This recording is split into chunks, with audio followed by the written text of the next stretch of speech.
think it's ready. Get a bit closer, I guess. Yeah. Can you edit that later? Yeah, you can start.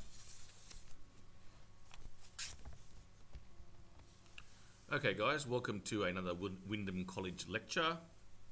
Today I'll be focusing on Paul Keating's speech for the brand new 2019 HSC syllabus Module C, The Craft of Writing.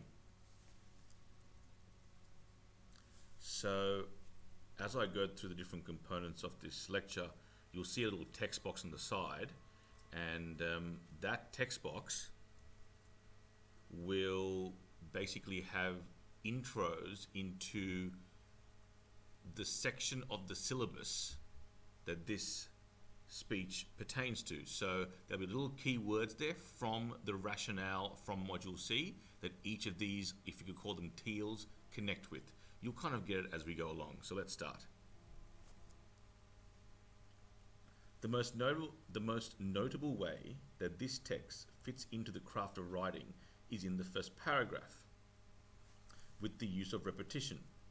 On a very elementary level, obviously the term we is constantly reoccurring.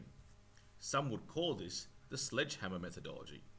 However, on a higher level, the term we is connective and conjoining, pertaining to a sense of solidarity amongst a group, and extremely appropriate for the leader of a nation, especially from a political context, where the term we, when delivered by a head of state, changes in its brevity. The experience of humanity from this standpoint is that the nucleus of our existence is as a group, and that is a fundamental component of the craft of writing in this context. Now, as you can see, the term we in this instance shapes perspective, and that is one of the key terms from the new Module C syllabus document. Let's have a look at imaginative engagement. The sense of attempting to know the unknown or form a connection to someone we don't know is one of our most common human traits, and it is the narrative behind the unknown that is so drawing to us, and this would entail the story we create and the baseline story of not knowing at all, which is a story within itself if you think about it. Most notably, the line, "We do not know who loved him or who he loved," highlights how the concept of love is juxtaposed in this line.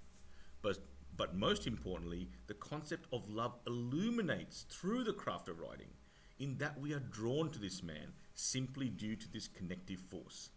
Love in this instance is the common denominator between the unknown and the audience.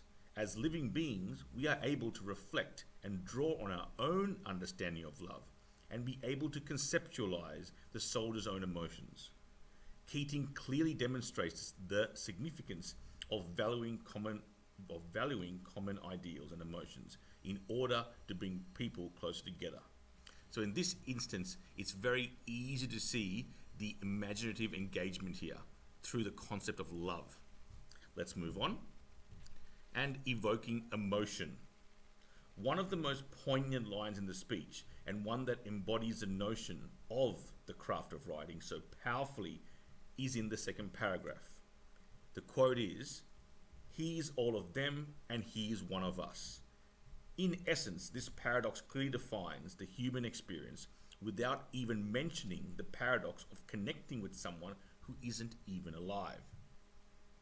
Being all of them and one of us is a powerful statement by the former Prime Minister, but one that manifests itself in the ideology of power. The power of one, if you think about it. And that the effect of one can be truly instrumental within a group or by themselves. This is the greatest ode to humanity Keating can present the audience with.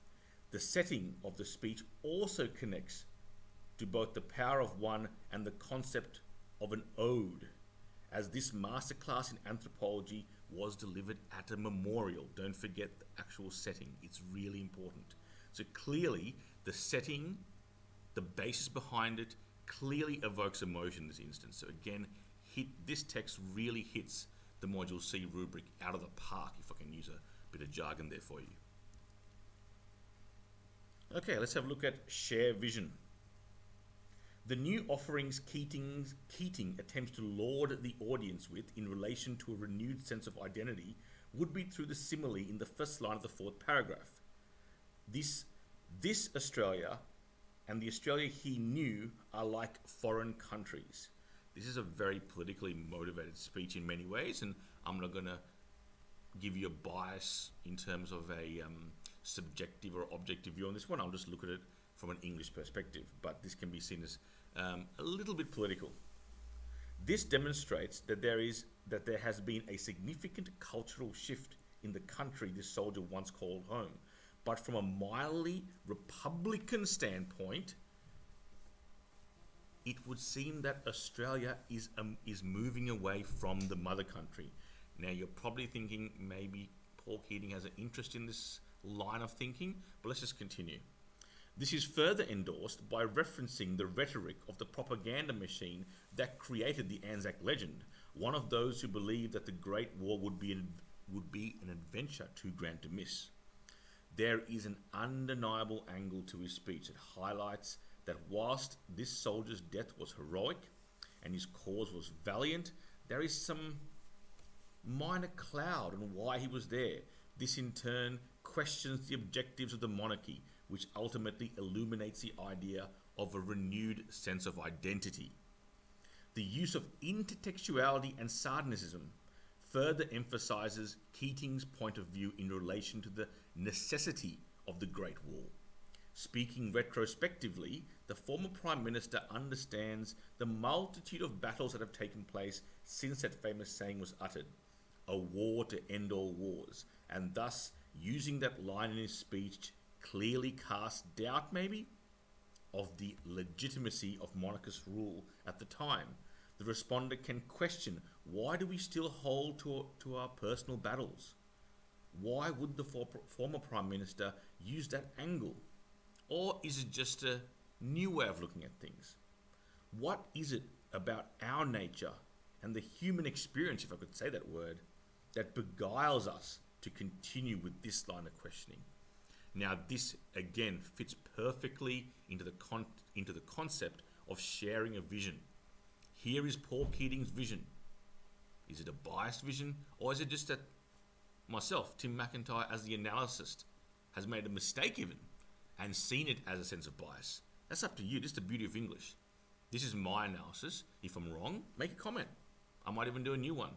But this is probably the best example of sharing a vision, how you can share in this vision, or even if you get the vision right or wrong.